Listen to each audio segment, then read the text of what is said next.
کل ہو کے جن کا رشتہ ان وہابیوں دیوبندیوں کے ہاں ہو، بیٹی یا بیٹا بیاہ لائے ہو، کل ہو کے اس مولانا کی برائی نہ کرے.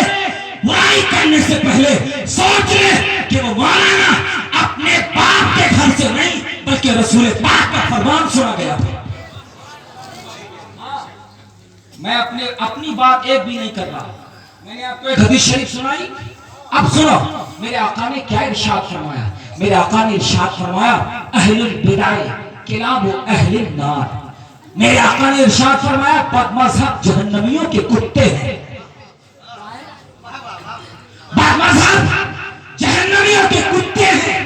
میرے آقا نے ارشاد فرمایا اہل البدع شر الخلق والخلیقہ. میرے آقا نے فرمایا بد مذہب تمام انسانوں اور تمام جانوروں سے بدتر ہے. خلق اور خلیقہ. علامہ مناوی فرماتے ہیں اس حدیث میں خلق سے مراد انسان اور خلیقہ سے مراد جانور ہے. تو کیا فرمایا میرے آقا نے؟ بد مذہب تمام انسانوں اور جانوروں سے بھی بدتر ہے. میرے آقا نے ارشاد فرمایا. میرے آقا نے کیا فرمایا؟ من وقر صاحب البدع آن علی حدم الاسلام. سنا مسلمانوں دل کے کاموں سے. اب میں یہ ساری حدیثیں کیوں بیان کر رہا ہوں؟ میری ان سے کوئی ذاتی دشمنی نہیں. کیوں بیان کر رہا ہوں وہ بھی میں آپ کے سامنے رکھ دیتا ہوں. میرے آقا نے ارشاد فرمایا جس نے بد مذہب کی عزت کی اس نے اسلام کے ڈھانے پر مدد کیا. کیا فرمایا؟ اسلام کے ڈھانے پر بلکہ صرف تعظیم کی نہیں بلکہ میرے آقا نے ارشاد فرمایا من مشا الى صاحب بدعۃ لیوقرہ فقد آن علی حرب الاسلام. میرے آقا نے ارشاد فرمایا جو بد مذہب کی تعظیم کیا وہ دور کی بات ہے کرنے کو چلا وہ اسلام کے ڈھانے پر مدد کیا. کیا فرمایا؟ بد مذہب کی تعظیم کرنے کو چلا وہ اسلام کے ڈھانے پر مدد کیا. سمجھ رہے ہیں یہ کون فرما رہے ہیں؟ میرے آقا صلی اللہ تعالی علیہ وسلم. اب جن کو ان سے رشتہ گانٹھنا ہو اپنا بیٹا بیٹی بیانا ہو تو ظاہر سی بات ہے یہ باتیں ان کو ہضم نہیں ہوں گی. لیکن یہ تو میرے آقا کا فرمان ہے نا. میرے آقا نے کیا ارشاد کیا؟ اب آپ لوگ اٹھ کر جا رہے ہیں میں کیا سمجھوں؟ ان حدیثوں کو سنا رہا ہوں آپ جا رہے ہیں اب میں آپ کو کیا سمجھوں آپ بتائیں. اسی لیے بدگمانی کا موقع نہیں دینا چاہیے. میرے آقا نے فرمایا اتقوا مواضع التهم بدگمانی کی جگہ سے بچو. ایسا کام شریعت میں کرنا منع ہے جس سے لوگوں کو غلط اثر سمجھائی. ہاں تو اب میں ان کا آپریشن کر رہا ہوں اور آپ اٹھ کے جا رہے ہیں میں کیا سمجھوں حضرات محترم. اسی لیے بدگمانی کا موقع نہ دے. میرے آقا صلی اللہ تعالی علیہ وسلم نے ایک بار حضرت ابو ذر سے فرمایا یا ابا ذر تعوذ باللہ من شر شیاطین الانس والجن. قلت یا رسول اللہ ولی شیاطین الانس. میں نے عرض کیا حضرت ابو ذر کہتے ہیں میرے آقا نے مجھ سے فرمایا اے ابو ذر انسان شیطان آدمیوں اور شیطان جنوں سے اللہ کی پناہ مانگو. اب آپ کو بات بتانے جا رہا ہوں کچھ آدمی بھی شیطان ہوتے ہیں ہے نا. میرے آقا نے فرمایا اے ابو ذر شیطان آدمیوں اور شیطان جنوں سے اللہ کی پناہ مانگو. حضرت ابو ذر عرض کرتے ہیں یا رسول اللہ کیا انسانوں میں بھی شیطان ہوتے ہیں؟ کیا انسان بھی شیطان ہوتے ہیں؟ میرے آقا نے فرمایا نعم ہاں آدمی بھی شیطان ہوتے ہیں. میرے آقا نے ارشاد فرمایا نبی کریم صلی اللہ تعالی علیہ وسلم نے ارشاد فرمایا یکون فی آخر الزمان دجالون کذابون یاتونکم من الاحادیث بما لا تسمعوا انتم ولا آباؤکم فإیاکم وإیاہم لا یضلونکم ولا یفتنونکم. میرے آقا نے کتنی سختی کے ساتھ فرمایا.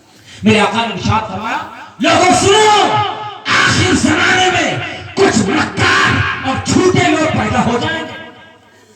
یہ تمہارے سامنے ایسی باتیں لائیں گے کہ جن باتوں کو نہ تم نے سنا نہ تمہارے باپ دادا. کیا فرمایا؟ نہ تم نے سنا نہ تمہارے باپ داداؤں نے سنا.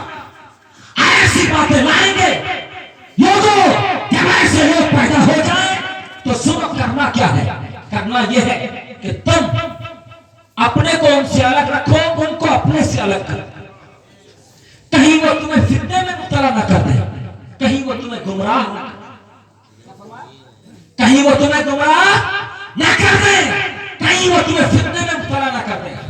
اب میرے آقا نے کیا ارشاد فرمایا؟ سنو مسلمان, دل تھام کر بیٹھو, ایمان تازہ کرو. میرے آقا نے کیا فرمایا؟ آخر زمانے میں ایسے لوگ پیدا ہوں گے جھوٹے اور مکار جو تمہارے سامنے ایسی باتیں بیان کریں گے جو نہ تم نے سنی ہے, بولو, نہ تمہارے باپ داداؤں نے. کبھی آپ نے, آپ کے باپ داداؤں نے ان وہابیوں کے پیدا ہونے سے پہلے, ان کی عمر 150 سال سے کچھ اوپر ہے, کبھی سنا تھا کہ معاذ اللہ شیطان کا علم نبی سے زیادہ ہے؟ معاذ اللہ کبھی سنا تھا؟ کبھی سنا تھا؟ اس حدیث کا مطلب جانتے ہو؟ علامہ علی قاری فرماتے ہیں کہ مطلب اس کا یہ ہے کچھ جھوٹے علماء مشائخ پیدا ہوں گے جو ایسے عقیدے لوگوں کے سامنے لائیں گے جو عقیدے اہل سنت سے مخالف ہوں گے. بتاؤ مسلمانوں, تم نے, تمہارے باپ داداؤں نے کبھی سنا تھا کہ معاذ اللہ نبی کے علم سے زیادہ شیطانوں کو علم ہے؟ نہیں سنا تھا نا. لیکن یہ بات کی کس نے کی؟ یہ بات البراہین القاطعہ کے اندر خلیل امبیٹھی نے کی. ان کو ہمت نہیں ہے کہ ان باتوں پر مناظرہ کرے. حضرت محترم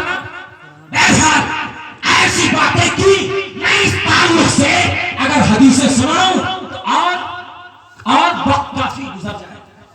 معزز سامعین, میں آپ سے کہنا یہ چاہتا ہوں, اب میں آپ سے یہ بیان کرنا چاہتا ہوں کہ ان حدیثوں کو ہم نے کیوں بیان کیا. کوئی ہماری ان سے ذاتی رنجش اور دشمنی نہیں, بلکہ وجہ یہ تھی میرے آقا نے ارشاد فرمایا اترعون عن ذکر الفاجر,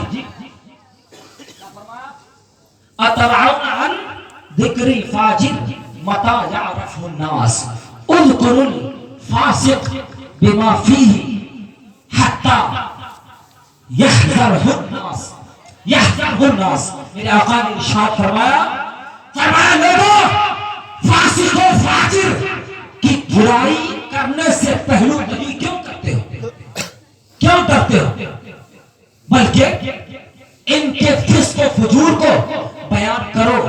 مثلا ایک آدمی اگر شرابی ہے تو اس کی اس بری حرکت کو لوگوں کے سامنے بیان کرو.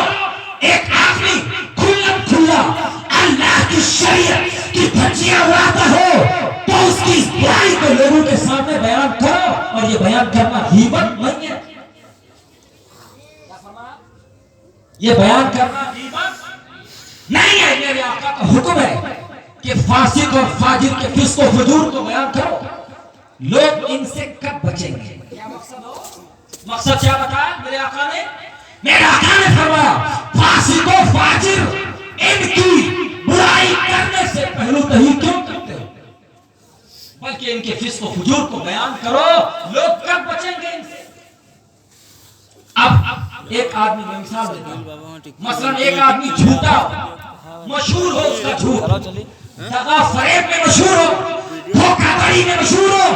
کوئی اجنبی آدمی اس کے پاس آیا, مثلا کچھ خریدنے کے لیے آیا, ایک دوسرا مسلمان اگر اس کو خیر خواہی کی نیت سے یہ بتا دے کہ بھیا اس سے کچھ خریدنا مت, بڑا دھوکے باز آدمی ہے, یہ لوگوں کو دھوکے میں مبتلا کرتا ہے, تو یہ برائی بیان کرنا گناہ نہیں, غیبت نہیں, بلکہ ایک اچھا اور نیک کام ہے.